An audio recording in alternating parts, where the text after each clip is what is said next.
Grève reconductible au sein des laboratoires Biogroup. Depuis lundi, l'accès à certains laboratoires d'analyse médicale est compliqué.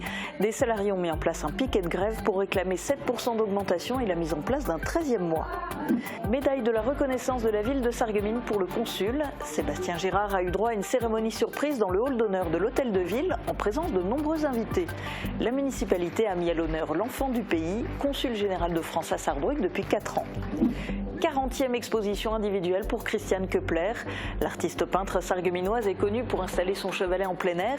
Elle a installé ses toiles à l'hôtel de ville de Sarreguemines pour une semaine. L'occasion de découvrir sa nouvelle exposition intitulée Nature secrète. La nature sous cloche de verre, c'est la spécialité de Sébastien Beuss. Depuis 6 ans, il conçoit des terrariums. Dans sa société Forêt de Verre, implantée à Vousvillers, il propose aussi des ateliers pour partager ses connaissances avec le grand public. Les escape games ont le vent en poupe. Nombreux sont ceux qui en pratiquent. En Moselle, il y en a même qui en fabriquent. Les Francs-Limiers conçoivent des escape games pour toute la France. Bienvenue sur Mosaïque Cristal. Dans cette émission, on va aussi parler de concerts avec notre invité du jour, Pierre Augustin. Il fait partie des bénévoles du festival Rémolfa en musique qui va se dérouler ce week-end. Il nous détaillera la programmation tout à l'heure. Place d'abord à l'actu. Depuis hier, l'accès à certains laboratoires d'analyse médicale est compliqué. Mécontents de leurs conditions de travail et de leur rémunération, de nombreux salariés de Biogroup Lorraine sont en grève. Ils réclament notamment 7% d'augmentation et la mise en place d'un 13e mois. Guillaume Dumonteil les a rencontrés. Le mouvement est bien suivi. Hier matin, au plus fort de la mobilisation, 70 salariés auraient été rassemblés sous les drapeaux syndicaux. Une participation crédible vu le nombre de salariés de Biogroup toujours mobilisés au moment de la pause déjeuner. Répondant à l'appel à la grève émis par les syndicats FO et CGT, ils souhaitent obtenir de meilleures conditions de travail et de rémunération. Notre revendication FO, Force ouvrière, c'est une augmentation de 7% pour tous les salariés. Suite à l'inflation qui nous a tous touchés, donc un 13e mois aussi et des meilleures conditions dans les sites qui sont sous tension. Parmi les grévistes, on retrouve des coursiers, des infirmiers, des secrétaires et des techniciens de laboratoire. Le mouvement dépasse les frontières de Sarreguemines et même de la Moselle-Est. Une action similaire s'est par exemple déroulée dans les Vosges. L'ensemble des laboratoires Biogroup de Lorraine serait concerné. Ce mouvement est reconductible. En grève hier, des salariés de Biogroup le sont encore aujourd'hui. Il faut quelque chose de la direction. Il faut que la direction nous entende, en tout cas, entende nos revendications. Pour l'instant, les grévistes sont loin d'être satisfaits. Ils n'auraient obtenu aucune avancée sur leurs revendications. La ville de Sarreguemines lui dit merci. Le consul général de France à Sarrebruck, Sébastien Girard, a eu droit à une cérémonie en son honneur à l'hôtel de ville. Pour son engagement et son travail dans les relations franco-allemandes, il s'est vu remettre la médaille de la reconnaissance de la ville de Sarreguemines. Reportage de Guillaume Dumonteil et Thibaut Desmarlet. Vous le savez, si nous sommes aujourd'hui réunis, c'est bel et bien pour reconnaître et ainsi manifester notre reconnaissance du cœur pour le travail accompli par Sébastien Girard durant ces 4 années d'engagement fort et fructueux au plus près des intérêts des ressortissants français résidant en Sarre, mais pas seulement. Car c'est aussi la reconnaissance de l'œuvre d'un ambassadeur engagé de Sarreguemines. C'est un moment d'émotion pour Sébastien Girard, consul de France à Sarrebruck. C'est en présence de sa famille proche qu'il s'est vu remettre la médaille de reconnaissance de la ville de Sarreguemines. Une distinction pour sa contribution dans le renforcement des liens franco-allemands, notamment pendant la crise du Covid. On est parti effectivement de cette situation de crise et je crois que cette crise, on a réussi à la surmonter grâce à la bonne volonté finalement des Sarrois et des Français. Je crois que des solutions ont pu être trouvées ensemble. Et après, on est reparti, je pense, dans une nouvelle dynamique qui est aujourd'hui une dynamique de projets très concrets qui sont visibles de tout le monde. Comme la Kita Salut à Sarrebruck ou encore le festival Loustil Sarreguemines. Sébastien Girard est né à Metz, a grandi à Neufgrange et a fait du chemin avant d'avoir son poste à Sarrebruck. Il était en Sciences Po à Strasbourg et s'est spécialisé dans les relations et affaires internationales. Il a approfondi ses connaissances à l'université de Georgetown, aux États-Unis. Il a occupé plusieurs postes à responsabilité au sein du ministère des Affaires étrangères. Il aura été à Sarrebruck pendant 4 ans. Son poste se finira au mois d'août. Le moins que l'on puisse dire, c'est que c'est une récidiviste. La peintre Christiane Koepler propose actuellement sa 40e exposition individuelle à Sarreguemines. L'occasion de découvrir dans le hall d'honneur de l'hôtel de ville ces tableaux qui font la part belle à la campagne locale, notamment à la vallée de la Blise. En voici un aperçu avec ces images de Guillaume Dumonteil. Le rendez-vous est immuable. Chaque année, la peintre sarregueminoise Christiane Koepler expose dans sa commune de résidence. À chaque fois, c'est dans le hall d'honneur de l'hôtel de ville que cela se passe et comme à son habitude, c'est la nature et l'aspect symbolique de cette dernière qui inspire l'artiste. On peut voir sur ses peintures, à l'huile et au couteau, des paysages familiers car c'est notamment la vallée de la Blise qui lui sert de modèle. Son travail met les 4 saisons à l'honneur. Parmi les tableaux visibles à la mairie, tous les jours jusqu'à dimanche de 14 à 18 h, on peut notamment observer 5 tableaux inédits réalisés l'année passée. Et si vous vous mettiez vous aussi à peindre, une artiste du secteur propose une manière originale de vous essayer à la peinture. Danielle Buchette de l'atelier La Parenthèse organise des rendez-vous dans des bars de Sarreguemines. Après un tea time au Café des Délices, cette fois c'est un after work qui est proposé demain au Strada Café de 18 h à 21 h. Le concept est simple, vous avez 3 heures pour réaliser votre tableau en bénéficiant des conseils de la peintre. Le matériel est fourni et vous repartez avec votre toile. Aucune expérience n'est requise, il suffit de s'inscrire au 06 89 82 74 53. Le tarif est de 30 €. Côté loisirs, vous avez sans doute déjà eu l'occasion de participer à un escape game. Le concept est en vogue. Mais connaissez-vous des créateurs d'escape game? Lucie Philippot et Jonathan Vaucher ont rencontré les Francs-Limiers, des Mosellans qui conçoivent des escape games pour toute la France. Ah oui, parce que... Ah non, t'as mis de la colle, c'est bien ça. Ah oui, non mais tout est pensé, c'est de l'époxy, monsieur. Concept, scénario et production. Depuis 2018, les Francs-Limiers conçoivent des escape games. Ici, pour le Cap Horn à Amnéville, Hugo et Marine ont créé un jeu qui parcourt l'histoire de la sidérurgie. Alors c'est aussi un système qu'on a créé. Alors d'ailleurs, là, ce qui est assez intéressant, c'est qu'on a à la fois un décor, une pièce, une colonne qui est réalisée, et puis un petit système, si je trouve le bouton, avec de la lumière, avec des cartes qu'il faut venir placer dans les différentes fentes sur la tour, avec de la lumière qui va permettre de trouver un code. Concrètement, quand on travaille avec du coup une entreprise ou ici une structure publique, ce qui se passe, c'est qu'on va discuter avec les personnes, on va vraiment travailler en partenariat avec eux pour qu'ils nous donnent toutes les informations qu'ils veulent faire passer. Voilà, et puis de savoir un petit peu qu'est-ce qui les intéresse de mettre en avant pour que nous on les intègre dans le scénario. Cet escape game a été créé en 6 mois. Certains projets mettent jusqu'à 1 an à sortir des bureaux.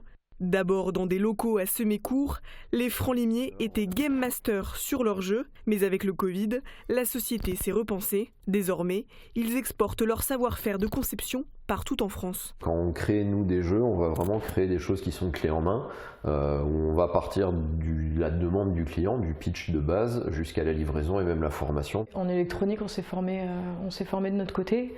Et tout ce qui est effectivement utilisation de LED, de clavier, lumière, du son, tout ça, c'est des choses qu'on fait nous.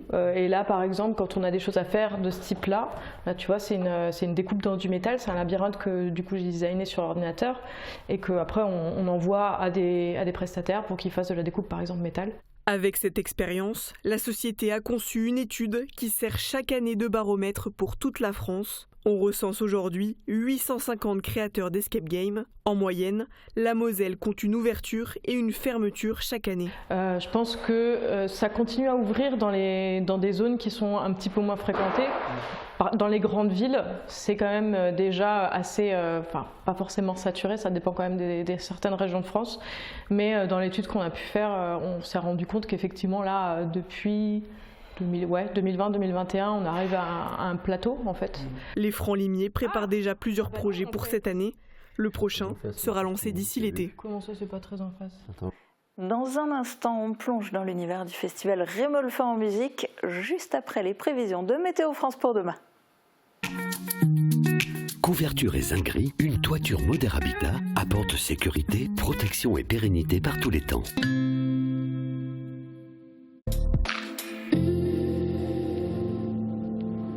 Moi, Bonjour tout le monde, la pluie sera de retour pour demain. Les averses débuteront dès le lever du jour et vont nous accompagner tout au long de la journée. Côté température, les minimales iront de 13 à 14 degrés et les maximales de 16 à 17 degrés. Demain, pensez à souhaiter une bonne fête aux Denises et il fera jour de 5h48 à 21h07. Passez tous une belle journée et à demain.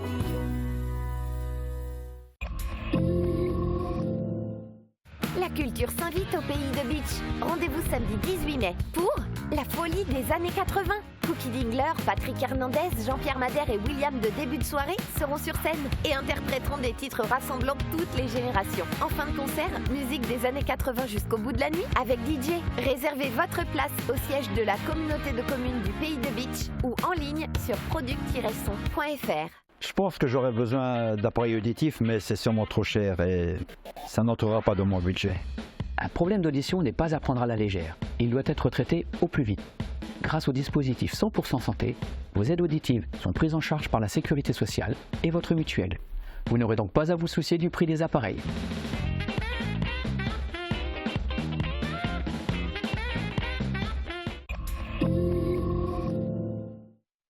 Ce week-end, ce sera la 13e édition du festival Rémolfin en musique.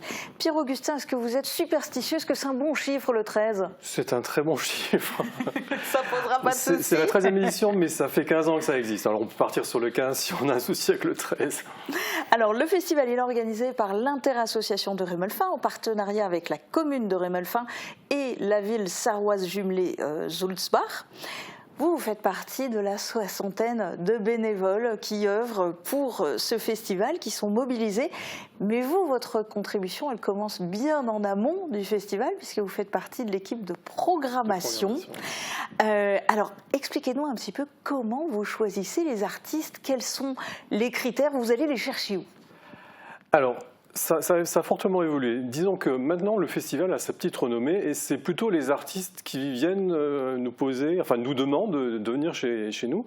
Donc c'est plus facile pour nous, on peut choisir. Mais sinon, on se tient au courant de tout ce qui se passe dans le secteur, dans les concerts à Sarrebruck, etc. Donc on se tient vraiment au courant. On voit ce qui plaît. Le public aussi nous fait des fois des demandes. Donc c'est très très varié. Sur les réseaux sociaux, il y a plein de pistes possibles pour trouver ces groupes. Et vous êtes combien à décider? Parce qu'il faut réussir à vous mettre d'accord aussi. Alors on est un petit groupe de 4 personnes. Vaut mieux pas être trop nombreux. Finalement, à 4, on s'entend assez bien et finalement on tombe assez rapidement d'accord sur les groupes qu'on va passer. L'idée, c'est d'être orienté vraiment rock? Alors il y a une dominante, mais c'est pas forcé. L'idée du festival, ça reste quand même un festival avec un public relativement familial, donc il faut quand même que ça plaise un peu à tout le monde. Alors on essaye de faire toujours en début de soirée quelque chose de plus tranquille, et ça finit sur des notes beaucoup plus rock et rythmées, effectivement. Ça monte en puissance. Voilà, tout à fait. Alors avant qu'on parle de la programmation de cette année, je voudrais que vous me disiez, quel est votre souvenir le plus marquant concernant le festival? Alors des souvenirs, il y en a beaucoup. Ce qui est marquant, c'est quand ça marche. Alors, je me rappelle notamment du festival en 2019. On avait un groupe Bohemian Dust et donc des reprises de Queen. Et vraiment, il y a eu une osmose avec le public, ils ont chanté et tout. Et vraiment, quand on était là, on se dit, on a réussi, quoi. Et c'était vraiment un très très bon souvenir là. Bon, on vous le souhaite que ça arrive cette année aussi. Alors, le festival commence vendredi avec une soirée payante, 15 €. Et qui sur scène? Alors, c'est un groupe allemand, Alex Bayroth. Il est très très connu en Allemagne, donc c'est un musicien, essentiellement guitariste, qui a tourné déjà avec les plus grands. Son influence principale, c'est les groupes des années 70, Deep Purple par exemple, donc du heavy metal. Et c'est vraiment une pointure en Allemagne. Il a fait déjà beaucoup d'albums, il a tourné dans le monde entier. Et c'est vraiment quelque chose à voir. Il était déjà là l'année dernière, donc le samedi, pas en entrée payante, et le public avait vraiment adoré. Donc on s'est dit, là, il faut vraiment faire un concert rien que pour lui. Donc il aura 2 heures de spectacle. C'est vraiment du top niveau, on va dire. Il a pris du galon. Alors, et puis alors vendredi, on va le préciser, pour les téléspectateurs, le concert est précédé d'un marché franco-allemand pour découvrir les producteurs locaux, sachant qu'il y a toujours le marché hebdomadaire de toute façon à Rémolfin. Mais là, du coup, il aura plus une connotation franco-allemande. Et puis, si on revient côté côté musique, samedi soir, l'accès au chapiteau est gratuit. Oui. C'est à noter, c'est pas mal ça. Et il y a beaucoup de groupes qui vont se succéder sur scène. Alors détaillez-nous un peu la programmation. Alors le samedi, donc c'est la formule habituelle, il y aura 4 groupes. Le festival va ouvrir ses portes, on va dire, vers 19h. Le premier groupe va démarrer à jouer vers 20h et 4 groupes vont se succéder. D'abord 2 groupes allemands qui vont faire essentiellement des reprises, donc des chansons très connues. Le public adore ça parce qu'ils vont s'y retrouver facilement. Ils vont entendre des titres qu'ils connaissent, ça peut être dansant, rythmé, etc. Le 3e groupe, là, ça sera vraiment la grosse originalité de cette année. On aura un groupe américain. Ça, on est transfrontalier, mais là, on va vraiment très très loin. Et donc, c'est un groupe qui nous vient de Louisiane. John Roniger, et c'est And the Good for Nothing Band, excusez-moi pour mon anglais qui est pas très parfait, et donc des rythmes un peu jazzy, un peu New Orleans, et avec des cuivres, ça va être assez original. Et on finira par un groupe pour le coup local. Là aussi, ça sera très rythmé. Donc, c'est un groupe qui vient du Pays de Beach, c'est l'Officine du Gueux.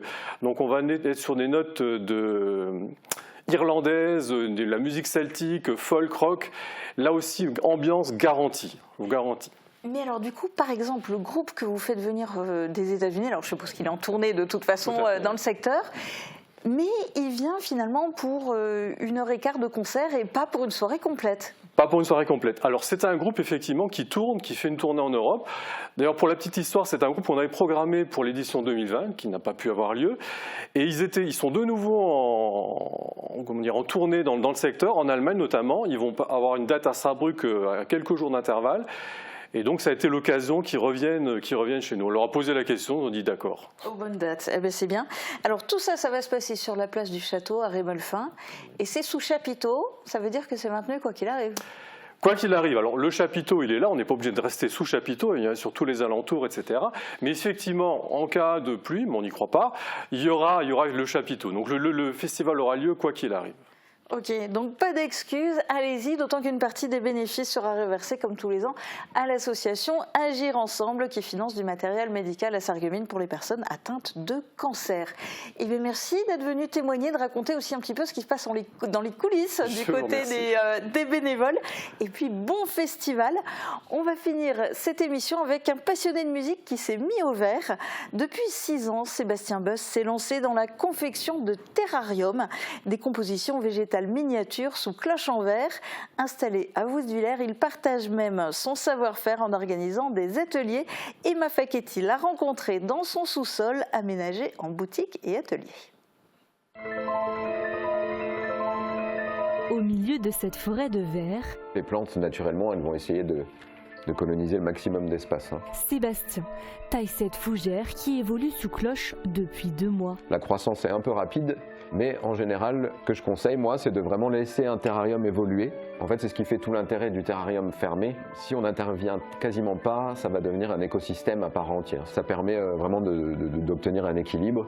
Et le terrarium a des chances de vivre beaucoup plus longtemps que si on intervient régulièrement et qu'on taille régulièrement, en fait. L'autodidacte s'est pris de passion pour ces écosystèmes miniatures autonomes en 2013. Ce qui me plaît, c'est de voir vraiment évoluer la création, principalement aussi parce que j'aime créer, en fait. Voilà, je suis musicien au départ, donc je cherchais une transition un peu entre les deux. Aujourd'hui, fougère, mousse et pierre n'ont plus de secret pour lui. Donc, la plante maître, ça va être la plante qui va être prédominée, en fait, hein, c'est la plante la plus grande.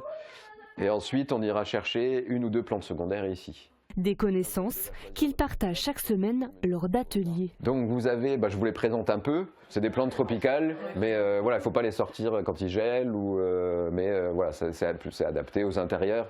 Pendant 2 heures, l'homme guide pas à pas ses apprentis jardiniers pour créer leur propre composition végétale. En fait, c'est un peu une passation de ce que j'ai appris de mon enseignement, donc c'est une forme d'enseignement du terrarium. C'est un peu la mode du do-it-yourself depuis plusieurs années, du coup les gens maintenant, c'est vrai qu'ils aiment bien faire par eux-mêmes. C'est un objet de décoration, vraiment un terrarium je trouve, c'est pas juste une plante verte qui est posée, il y a une création, il y a un côté artistique et un vrai plaisir aussi de le faire soi-même qui est intéressant et enrichissant, quoi. Selon les formats, comptez entre 12 à 300 € pour s'offrir ce petit coin de verdure, des créations à venir chercher dans sa boutique à Woustviller ou bien sur les marchés mosellans.